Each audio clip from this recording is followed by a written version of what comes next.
Joseph's Three Masters by Louis Ginzberg.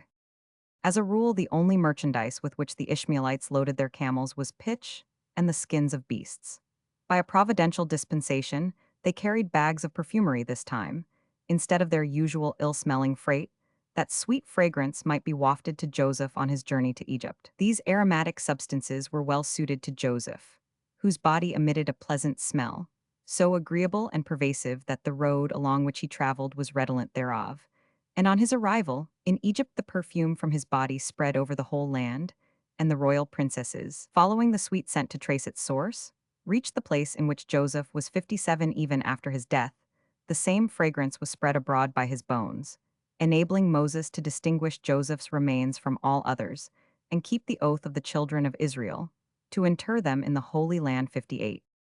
When Joseph learned that the Ishmaelites were carrying him to Egypt, he began to weep bitterly at the thought of being removed so far from Canaan and from his father. One of the Ishmaelites noticed Joseph's weeping and crying, and thinking that he found riding uncomfortable, he lifted him from the back of the camel and permitted him to walk on foot. But Joseph continued to weep and sob, crying incessantly, "O father, father!" Another one of the caravan, tired of his lamentations, beat him, causing only the more tears and wails, until the youth, exhausted by his grief, was unable to move on. Now all the Ishmaelites in the company dealt out blows to him. They treated him with relentless cruelty and tried to silence him by threats. God saw Joseph's distress, and he sent darkness and terror upon the Ishmaelites, and their hands grew rigid when they raised them to inflict a blow. Astonished, they asked themselves why God did thus unto them upon the road.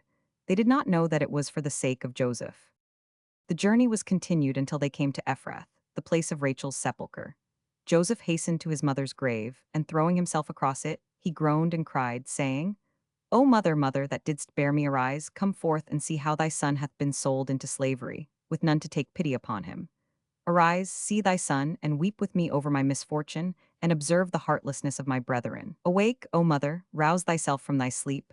Rise up and prepare for the conflict with my brethren, who stripped me even of my shirt, and sold me as a slave to merchantmen, who in turn sold me to others, and without mercy they tore me away from my father. Arise, accuse my brethren before God, and see whom he will justify in the judgment, and whom he will find guilty. Arise, O mother, awake from thy sleep. See how my father is with me in his soul and in his spirit, and comfort him and ease his heavy heart. Joseph wept and cried upon the grave of his mother until, weary from grief, he lay immovable as a stone.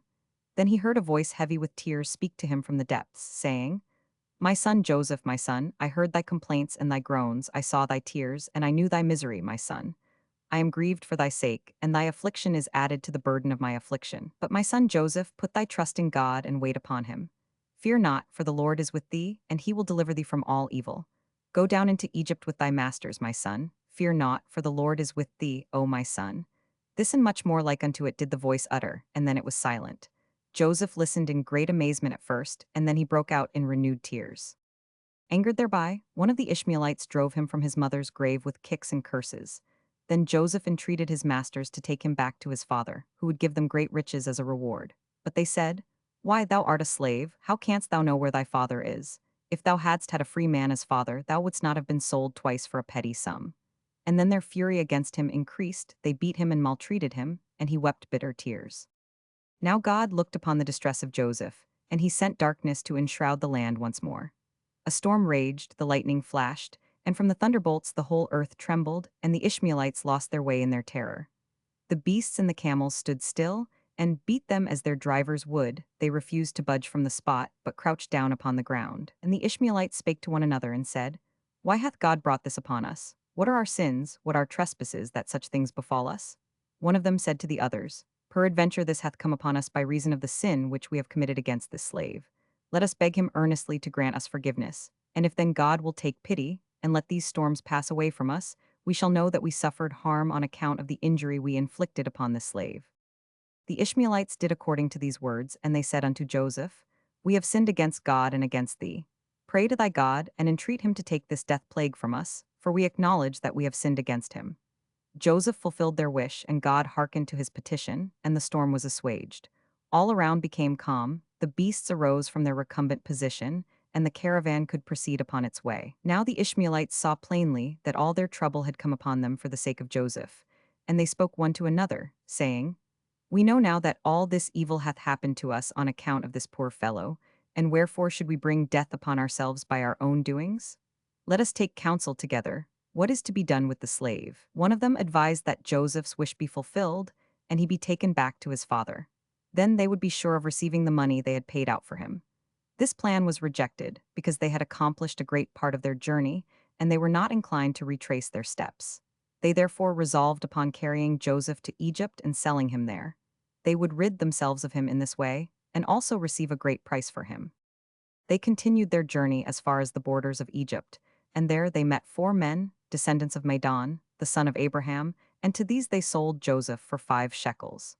The two companies, the Ishmaelites and the Medanites, arrived in Egypt upon the same day. The latter, hearing that Potiphar, an officer of Pharaoh, the captain of the guard, was seeking a good slave, repaired to him at once to try to dispose of Joseph to him. Potiphar was willing to pay as much as 400 pieces of silver, for, high as the price was, it did not seem too great for a slave that pleased him as much as Joseph. However, he made a condition.